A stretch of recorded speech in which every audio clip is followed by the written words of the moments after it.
What's going on, everybody? This be your boy DJ Anonymous for Sports Biz Music, the podcast, episode 91. And I got a special guest on the show today. I got my boy D-Mac. How you doing, my brother? What's going on? D-Mac, Miami's finest, best in day. Checking in with my boy. What's going on? That's what's up, man. So before we get into questions and everything, tell the people about yourself. Just a little bit of introduction before we go into questions. I'm from Brownsville. I'm from the inner city of Miami. I started rapping when I was about 9. I grew up in a family of music. My grandfather was a band director at Miami Jackson, Booker T, and was actually the orchestra instructor at Florida Memorial. So I grew up pretty much getting music beat into me, right? Playing instruments, and I just found the gift of words. I stuck with it. Rapping, turning to battle rapping, from battle rapping, and professionally making music in the studio, and then from there, songwriting and producing. Pretty much it. That's what's up. So like, tell us about the beginnings. Like, what made you want to, officially pick up the pen and, just want to, get in the rap? Well, originally, in elementary school, me and a group of my friends, we used to idolize the No Limit Soldiers. Yeah. You know what I'm saying? And so what we would do is we would write raps and spit raps as if we were them. Right. So I would see Murder. So I would write my verses as if I would see Murder. And then eventually I started growing into my own. But the first album rap album my mom ever bought me was Mace Harlem World. Yeah. And from there, the Mace Feels So Good video, I saw that video, the flashing lights, the girls. I was like, man, I'm gonna rap. And I never wanted to do anything else. So Mace was like one of your main influences? Yeah, absolutely. In the beginning, initially, yeah. So, Mace. Yeah, because like I remember a lot of people said, like, especially like people from Harlem, because people don't know that Mace actually from Florida. He was born in Florida. He was born in Jacksonville, and he moved up to Harlem. Because I think on Jim Jones, one of his interviews, he was saying that. I didn't even know about that. Okay, it was Jim Jones and Cameron, but nah, that's like you the first like one to actually say like Mace is like one of. Oh yeah, for sure. He was one of the smoothest guys out at that time. And I was young, I was impressionable, so the Feel So Good video, it's a real flashy video, you know what I'm saying? They had on the shiny suits, they was in the casino, the lights, the money, the Benzes. I was like, man, that's what I want to do. So why rap at the time? Because Miami at the time was very new. Like as far as like rap, like Uncle Luke, it was more like booty shaking music and stuff like that. And then once JT Money and Trick Daddy came, they the ones who opened up the doors, of course, for the conscious rap. So like, why rap in particular? I don't know. I always had a personality of me. I just do my own thing. And even when I was in elementary school, like I told you, we was doing the No Limit thing. The popular group at that time outside of No Limit was like Bone Thugs. Yeah. And I didn't really listen to Bone Thugs. I was on to the Mace and Puff Daddy. I was listening to lyrical music. And then on the weekends I would go to my cousin's house, and his older brothers would just be playing all the real lyrical rap, the Wu-Tang, the Method Man, and it just rubbed off on me. So I never really paid attention to the Miami scene. I was too young for that. Okay, yeah, because then again it was like particularly new and stuff like that. Yeah, it was pretty much. So like, what made you want to get into battle rap? Because now battle rap is slowly becoming kind of big down here in Miami. Like I said, my cousins, man, my older cousins, my cousin Lee, my cousin Natty, shout out to them. Me and my other cousin, I started off in a duo. It was me and my other cousin, he's the same age as me. And his older brothers, they would just have us, don't listen to that, listen to this. Right. We would listen to whatever's on the radio, that's what we would like. No, don't listen to that, listen to this. And that's why we would listen to State Property and the Diplomats and the early G in the music, you know what I'm saying? So it just kind of rubbed off. And then around that time, like once I became a teenager, YouTube just had started being popular, so the Smack DVDs was out, and it just, monkey see, monkey do. When you developing your craft and you really starting to create your own identity, you just taking a little thing from everything else. And I just was really good at metaphors and That's it? Yeah, because I can tell, like, you know, the only song I heard, you know, I apologize for, like, you know, I didn't know that the music was on iTunes and stuff. I probably did the name wrong and stuff like that. But when I heard "Pray for Me," like, I can hear it. Like, it's not a typical, you know, Dade County like song. Yeah. You know, like, honestly, like, I've been in the phase for a long time since I was born. But as I got older, I started feeling like, you know, the police brutality, and then, you know, people not caring about what's going on in our own neighborhoods and stuff with the violence and stuff like that. Yeah. And then, like, you know, coming from high school to college into the real world, how, like, it's so much of a challenge for us black folks to, you know, get in and things like that. Like, I felt that in that song. You know what I'm saying? Pray for Me. Well, growing up in the inner city, you learn this stuff fast. You learn this stuff early. Mm-hmm. And one of my friends, when I was in middle school, my homie D-Roy, rest in peace D-Roy, he got killed by the police. Right. Got shot in his back, running from the police. He didn't have any guns on him, got killed. So at an early age, probably like 15 when this happened, 14, 15, you start to see, like, are the police my enemy? Mm-hmm. Like, you realize... Hold on. It's recording. Oh yeah, so, you know what I'm saying? We learned early that the police are our allies. You know what I'm saying? Like,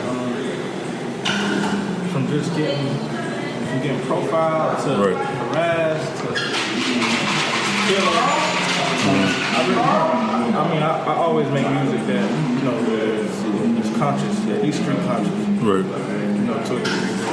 That was a song individual where I really wanted to get my point across. Right. And the song featured Blade, who a few years back had a real big song in the city called Quarter of a Century. We made some both of us, we kind of broke in around the same time.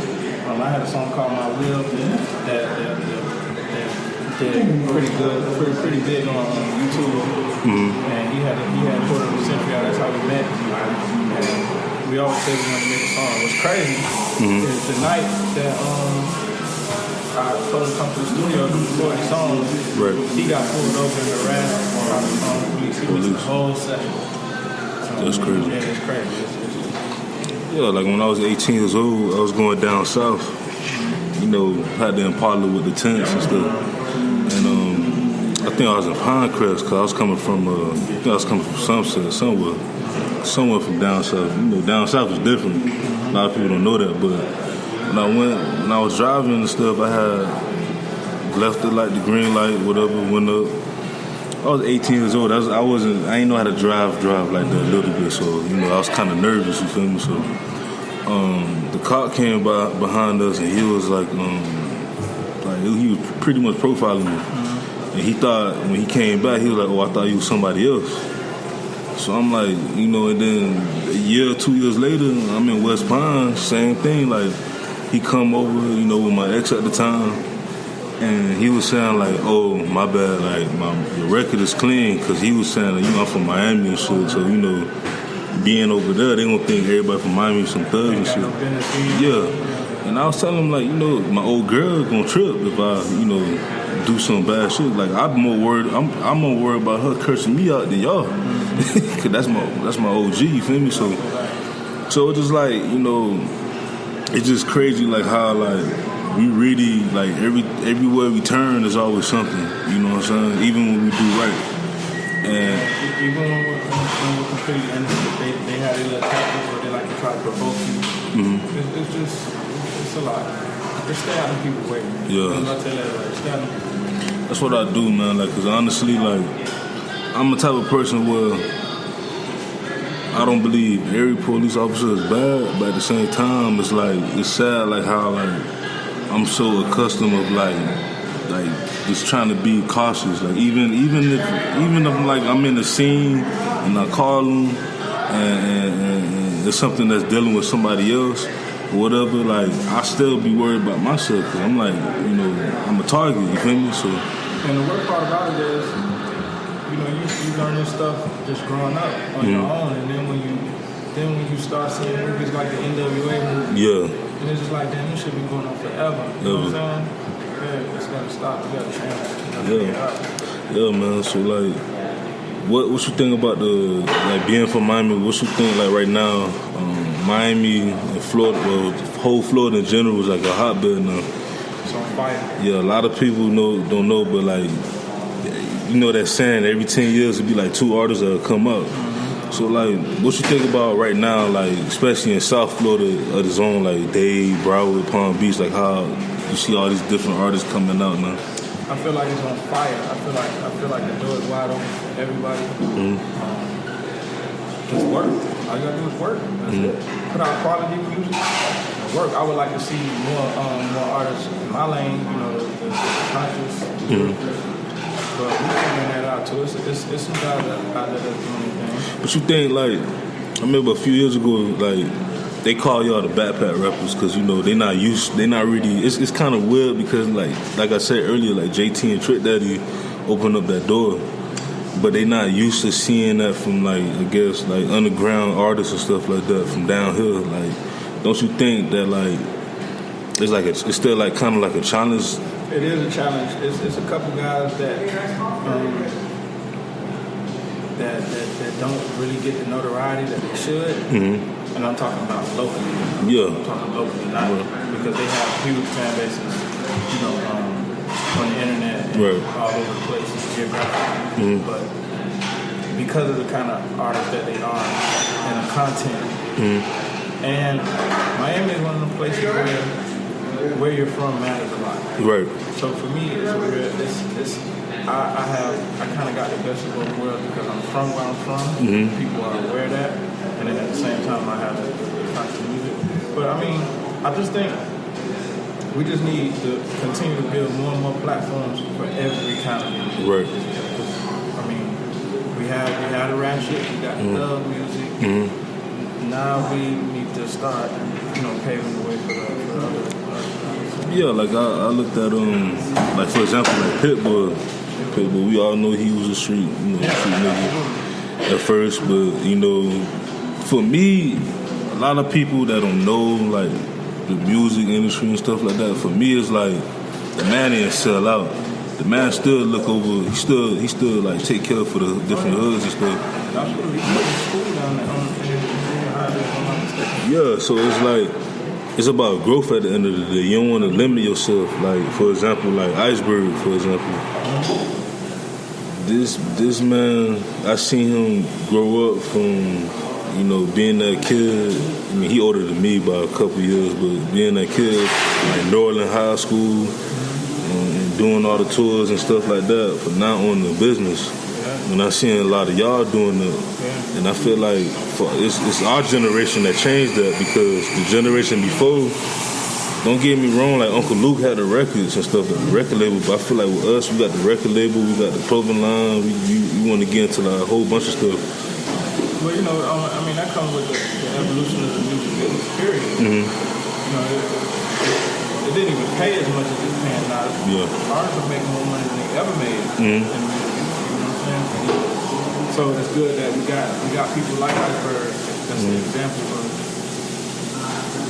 it's good in the music. Then you have a hot song, but take that momentum and turn it into multiple businesses. You know what I'm saying? Right. So do you think I like to ask artists this, like, do you think like streaming like this like kind of like made it easy for anybody to make music? Like, do you miss hard copies in a way?